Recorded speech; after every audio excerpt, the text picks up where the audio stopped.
خیرکم من تعلم القرآن وعلمہ، تم میں سے بہترین شخص وہ ہے جو قرآن سیکھے اور سکھائے۔ السلام علیکم ورحمۃ اللہ وبرکاتہ۔ اعوذ باللہ من الشیطان الرجیم، بسم اللہ الرحمن الرحیم، الحمد للہ رب العالمین، الرحمن الرحیم، مالک یوم الدین، ایاک نعبد و ایاک نستعین، اہدنا الصراط المستقیم، صراط الذین انعمت علیہم غیر المغضوب علیہم ولا الضالین، آمین۔ دوستو، آج حسب معمول سورہ بقرہ آیت نمبر 215 سے تلاوت کروں گا، اور میں وقت دیکھتا رہتا ہوں۔ میں سوچتا ہوں کہ 20-25 منٹ سے زیادہ وقت آپ کا نہ لوں میں تلاوت کرنے میں، تاکہ آپ لوگ جب تلاوت کرتے رہیں بہت آسانی کے ساتھ اتنا برداشت کر ہی لیں۔ برداشت کیا کرنا ہے، اللہ کی عبادت ہے، تو آدھا گھنٹہ تو آپ 24 گھنٹے میں وقت نکالیں اور تلاوت کریں قرآن شریف کو۔ تو بہرحال اسی کو مد نظر رکھتے ہوئے میں نہیں بتا سکتا کہ میں کہاں تک پڑھوں گا۔ 215 سے شروع کر رہا ہوں، 25 منٹ تک انشاءاللہ تلاوت کروں گا، جہاں ہوگا بس وہیں پر رک جاؤں گا۔ چلیے میں شروع کرتا ہوں۔ بسم اللہ الرحمن الرحیم، یسألونک ماذا ينفقون قل ما انفقتم من خیر فللوالدین والاقربین والیتامی والمساکین وابن السبیل وما تفعلوا من خیر فإن اللہ به علیم۔ كتب عليكم القتال وهو كره لكم وعسى أن تكرهوا شيئا وهو خير لكم وعسى أن تحبوا شيئا وهو شر لكم والله يعلم وأنتم لا تعلمون۔ لوگ تم سے پوچھتے ہیں کہ وہ کیا خرچ کریں، کہہ دو کہ جو مال تم خرچ کرو تو اس میں حق ہے تمہارے ماں باپ کا اور رشتہ داروں کا اور یتیموں کا اور محتاجوں کا اور مسافروں کا، اور جو بھلائی تم کرو گے وہ اللہ کو معلوم ہے۔ تم پر لڑائی کا حکم ہوا ہے اور وہ تم کو گرا معلوم ہوتی ہے۔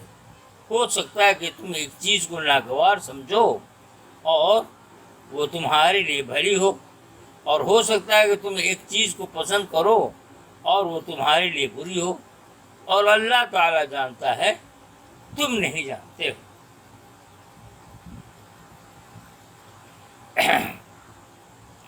انسان یہ سمجھتا ہے کہ اس کے جان و مال کے استعمال کا بہترین مصرف اس کے بیوی بچے ہیں۔ وہ اپنے اثاثہ یعنی اپنے اثاثہ کو اپنی ذاتی حوصلوں اور تمناؤں میں لٹا کر خوش ہوتا ہے۔ اس کے برعکس شریعت یہ کہتی ہے کہ اپنے جان اور مال کو اللہ کی راہ میں خرچ کرو۔ یہ دونوں مدیں ایک دوسرے سے بالکل مختلف ہیں۔ ایک خود اپنے اوپر خرچ کرنا ہے اور دوسرا غیروں کے اوپر۔ ایک اپنی طاقت کو دنیا کی ظاہری چیزوں کے حصول پر لگانا ہے اور دوسرا آخرت کی نظر نہ آنے والی چیزوں پر۔ مگر انسان کو جو چیز ناپسند ہے وہی اللہ کی نظر میں بھلائی ہے، کیونکہ وہ اس کی اگلی وسیع تر زندگی میں اس کو نفع دینے والی ہے، اور انسان کو جو چیز پسند ہے وہ اللہ کی نظر میں برائی ہے، کیونکہ اس کا جو کچھ فائدہ ہے اسی عارضی دنیا میں آخرت میں اسے کسی کو کچھ ملنے والا نہیں۔ یہی اصول زندگی کے تمام معاملات کے لیے صحیح ہے۔ آدمی آزاد اور بے قید زندگی کو پسند کرتا ہے، حالانکہ اس کی بھلائی اس میں ہے کہ وہ اپنے آپ کو اللہ کی رسی میں باندھ رکھے۔ آدمی اپنی تعریف کرنے والے کو دوست بناتا ہے، حالانکہ اس کے لیے زیادہ بہتر یہ ہے کہ وہ اس شخص کو اپنا دوست بنائے جو اس کی غلطیوں کو اسے بتاتا ہو۔ آدمی ایک حق کو ماننے سے انکار کرتا ہے اور خوش ہوتا ہے کہ اس طرح ان لوگوں کی نظر میں اپنے وقار کو بچا لیا، حالانکہ اس کے لیے زیادہ بہتر یہ تھا کہ وہ اپنی عزت کو خطرے میں ڈال کر کھلے دل سے حق کا اعتراف کرے۔ آدمی محنت اور قربانی والے دین سے بے رغبت رہتا ہے اور اس دین کو لے لیتا ہے جس میں معمولی باتوں پر جنت کی خوشخبری مل رہی ہو، حالانکہ اس کے لیے زیادہ بہتر تھا کہ وہ محنت اور قربانی والے دین کو اختیار کرتا۔ آدمی زندگی کے مسائل کو اہمیت دیتا ہے، حالانکہ زیادہ بڑی عقل مندی یہ ہے کہ آدمی موت کے مسائل کو اہمیت دے۔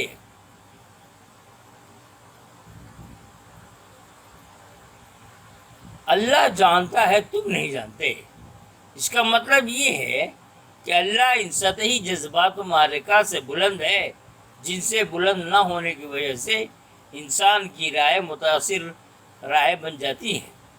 وہ صحیح رخ کو چھوڑ کر غلط رخ کی طرف مڑ جاتا ہے۔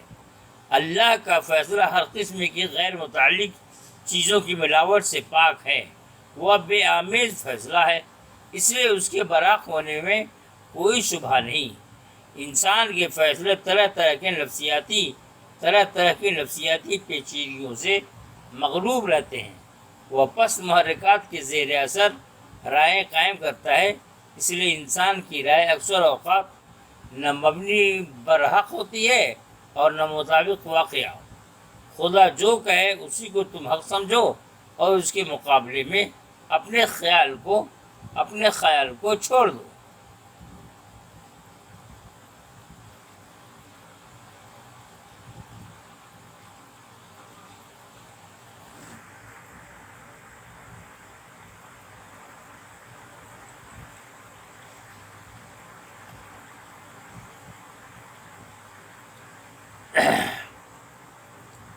يسألونك عن الشهر الحرام قتال فيه قل قتال فيه كبير وصد عن سبيل الله وكفر به والمسجد الحرام وإخراج أهله منه أكبر عند الله والفتنة أكبر من القتل ولا يزالون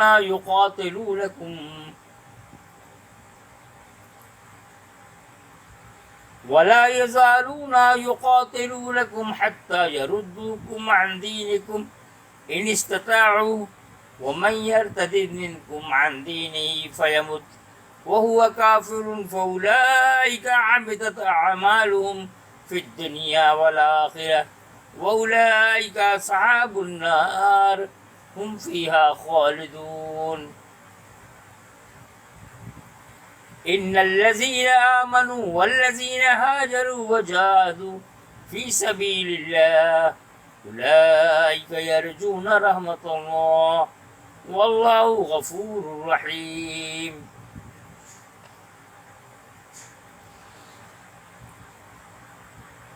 لوگ تم سے حرمت والے مہینے کی بابت پوچھتے ہیں، یعنی مہینے کے بارے میں پوچھتے ہیں کہ اس میں لڑنا کیسا ہے۔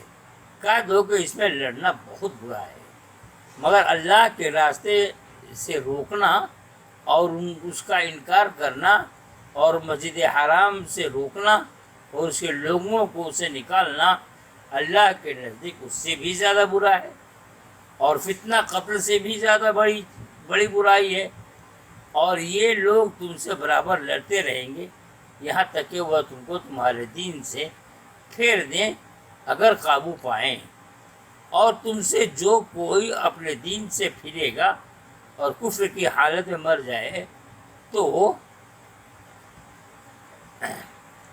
ایسے لوگوں کے عمل ضائع ہو گئے دنیا میں اور آخرت میں، اور وہ آگ میں پڑنے والے ہیں، وہ اس میں ہمیشہ رہیں گے۔ وہ لوگ جو ایمان لائے اور جنہوں نے ہجرت کی اور اللہ کی راہ میں جہاد کیا، وہ اللہ کی رحمت سے امیدوار ہیں، اللہ کی رحمت کے امیدوار ہیں، اور اللہ بخشنے والا مہربان ہے۔ رجب مہینہ رجب ہے۔ رجب 2 ہجری میں یہ واقعہ پیش آیا کہ مسلمانوں کے ایک دستہ اور مشرکین قریش کی ایک جماعت کے درمیان ٹکراؤ ہو گیا۔ یہ واقعہ مکہ اور طائف کے درمیان نخلا میں پیش آیا۔ قریش کا ایک آدمی مسلمان کے ہاتھ سے مارا گیا۔ مسلمانوں کا خیال تھا کہ یہ جمادی الثانی کی 30 تاریخ ہے، مگر چاند 29 کا ہو گیا تھا اور وہ رجب کی پہلی تاریخ تھی۔ رجب کا مہینہ ماہ حرام میں شمار ہوتا ہے، اور صدیوں کے رواج سے اس معاملے میں عربوں کے جذبات بہت شدید تھے۔ اس طرح مخالفین کو موقع مل گیا کہ وہ مسلمانوں کو اور رسول اکرم صلی اللہ علیہ وسلم کو بدنام کریں کہ یہ لوگ حق پرستی سے اتنا دور ہیں کہ حرام کے مہینوں میں حرمت کا بھی خیال نہیں کرتے۔ جواب میں کہا گیا کہ ماہ حرام میں لڑنا یقیناً گناہ ہے، مگر مسلمانوں سے یہ فعل تو بھول سے اور اتفاقاً ہو گیا، اور تم لوگوں کا حال یہ ہے کہ جان بوجھ کر اور مستقل طور پر تم مجھ سے کہیں زیادہ بڑے جرم کر رہے ہو۔ تمہارے درمیان اللہ کی پکار بلند ہوئی ہے، مگر تم اس کو ماننے سے انکار کر رہے ہو، اور دوسروں کو بھی اس کو اختیار کرنے سے روکتے ہو۔ تمہارے ضد اور عناد کا حال یہ ہے کہ اللہ کے بندوں کے اوپر اللہ کے گھر کا دروازہ بند کرتے ہو، اس کو ان کے اپنے گھر سے نکلنے پر مجبور کرتے ہو، حتیٰ کہ جو لوگ اللہ کے دین کی طرف بڑھتے ہیں ان کو طرح طرح سے ستاتے ہو تاکہ وہ اس کو چھوڑ دیں۔ حالانکہ کسی کو اللہ کے راستے سے ہٹانا اس کو قتل کر دینے سے بھی زیادہ برا ہے۔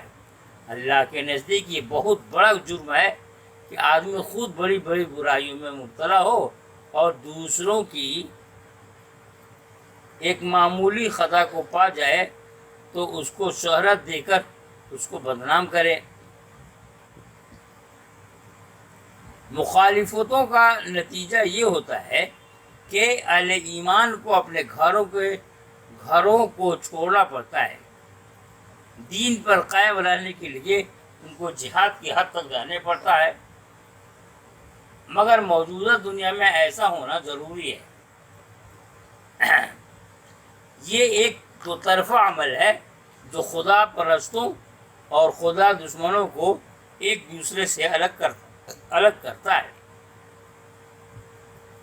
اس طرح ایک طرف یہ ثابت ہوتا ہے کہ وہ کون لوگ ہیں جو اللہ کے نہیں بلکہ اپنی ذات کے پجاری ہیں، اور جو اپنے ذاتی مفاد کے لیے اللہ سے بے خوف ہو کر اللہ کے بندوں کو ستاتے ہیں۔ دوسری طرف اسی واقعہ کے درمیان ایمان اور ہجرت اور جہاد کی نیکیاں ظہور میں آتی ہیں۔ اس سے معلوم ہوتا ہے کہ وہ لوگ جنہوں نے حالات کی شدت کے باوجود اللہ پر اپنے بھروسہ کو باقی رکھا اور کس نے اس کو کھو دیا۔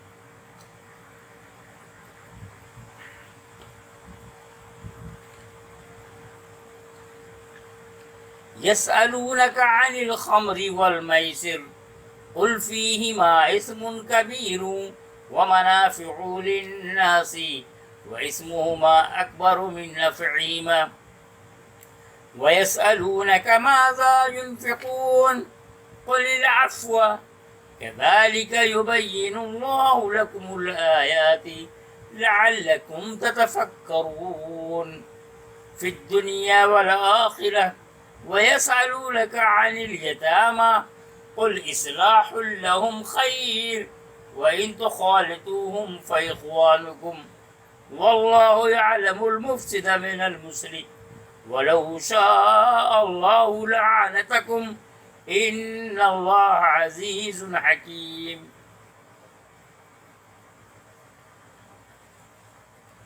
لوگ تم سے شراب اور جوئے کے بابت پوچھتے ہیں، یعنی جوئے کے بارے میں پوچھتے ہیں۔ کہہ دو کہ ان دونوں چیزوں میں بڑا گناہ ہے، اور لوگوں کے لیے کچھ فائدے بھی ہیں، اور ان کا گناہ بہت زیادہ ہے ان کے فائدے سے، اور وہ تم سے پوچھتے ہیں کہ وہ کیا خرچ کریں۔ کہہ دو کہ جو حاجت سے زیادہ ہو، اس طرح اللہ تمہارے لیے احکام کو بیان کرتا ہے تاکہ تم دھیان کرو دنیا اور آخرت کے معاملات میں۔ اور وہ تم سے یتیموں کے بابت پوچھتے ہیں، کہہ دو کہ جس میں ان کی بہبود ہو، یعنی فائدہ ہو، وہ بہتر ہے، اور اگر تم ان سے اپنے ساتھ شامل کر لو تو وہ تمہارے لیے تمہارے بھائی ہیں۔ اور اللہ کو معلوم ہے کہ کون خرابی پیدا کرنے والا ہے اور کون درستگی پیدا کرنے والا ہے، اور اگر اللہ چاہتا تو تم کو مشکل میں ڈال دیتا۔ اللہ زبردست ہے، تدبیر والا ہے۔ چند سوالات کا جواب دیتے ہوئے یہاں کچھ بنیادی اصول بتائے گئے ہیں۔ کسی چیز کا نقصان اگر اس کے نفع سے زیادہ ہو تو وہ قابل ترک ہے۔ اپنی واقعی ضرورت سے زیادہ جو مال ہو اس کو اللہ کی راہ میں دے دینا چاہیے۔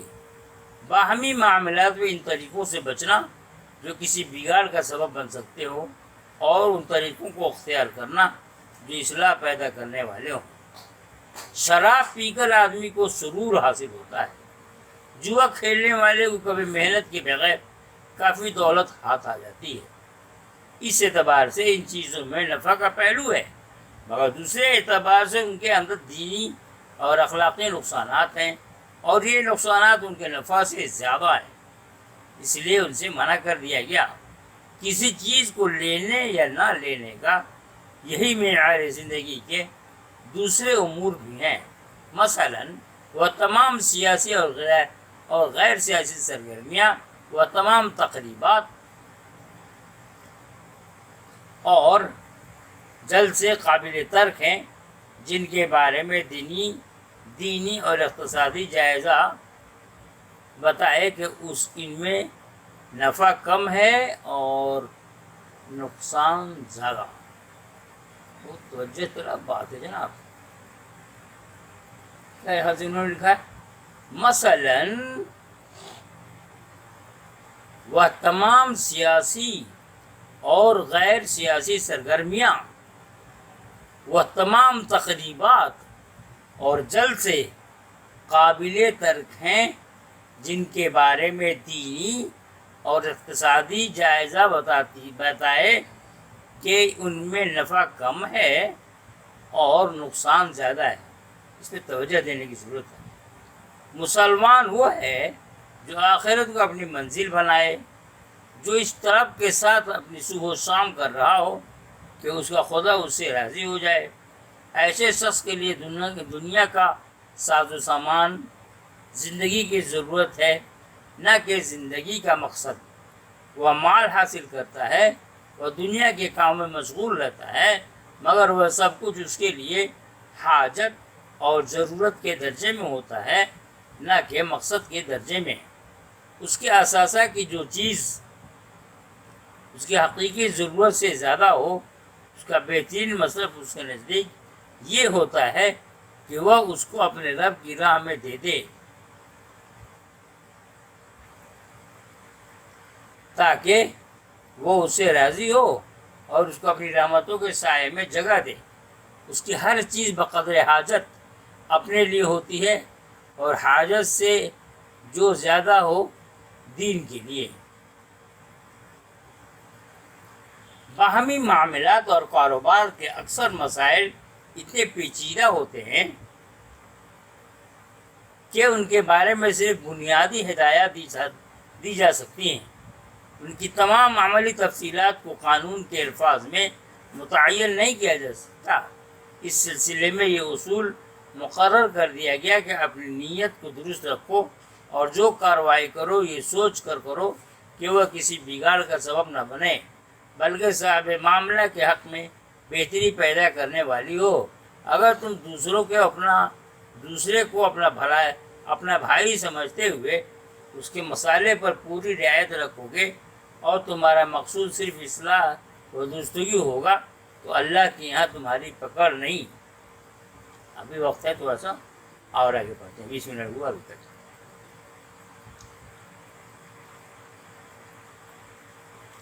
وَلَا تَنكِحُوا الْمُشْرِكَاتِ حَتَّى يُؤْمِنَّ وَلَأَمَةٌ مُؤْمِنَةٌ خَيْرٌ مِّن مُّشْرِكَةٍ وَلَوْ أَعْجَبَتْكُمْ وَلَا تُنكِحُوا الْمُشْرِكِينَ حَتَّى يُؤْمِنُوا وَلَعَبْدٌ مُؤْمِنٌ خَيْرٌ مِّن مُّشْرِكٍ وَلَوْ أَعْجَبَكُمْ أُولَٰئِكَ يَدْعُونَ إِلَى النَّارِ وَاللَّهُ يَدْعُو إِلَى الْجَنَّةِ وَالْمَغْفِرَةِ بِإِذْنِهِ وَيُبَيِّنُ آيَاتِهِ لِلنَّاسِ لَعَلَّهُمْ يَتَذَكَّرُونَ وَيَسْأَلُونَكَ عَنِ الْمَحِيضِ قُلْ هُوَ أَذًى فَاعْتَزِلُوا النِّسَاءَ فِي الْمَحِيضِ وَلَا تَقْرَبُوهُنَّ حَتَّى يَطْهُرْنَ فَإِذَا تَطَهَّرْنَ فَأْتُوهُنَّ مِنْ حَيْثُ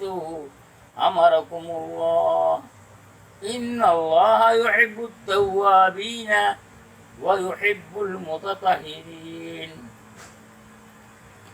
نِسَاؤُكُمْ حَرْثٌ لَكُمْ فَأْتُوا حَرْثَكُمْ أَنَّىٰ شِئْتُمْ وَقَدِّمُوا لِأَنفُسِكُمْ وَاتَّقُوا اللَّهَ وَاعْلَمُوا أَنَّكُمْ مُلَاقُوهُ وَبَشِّرِ الْمُؤْمِنِينَ۔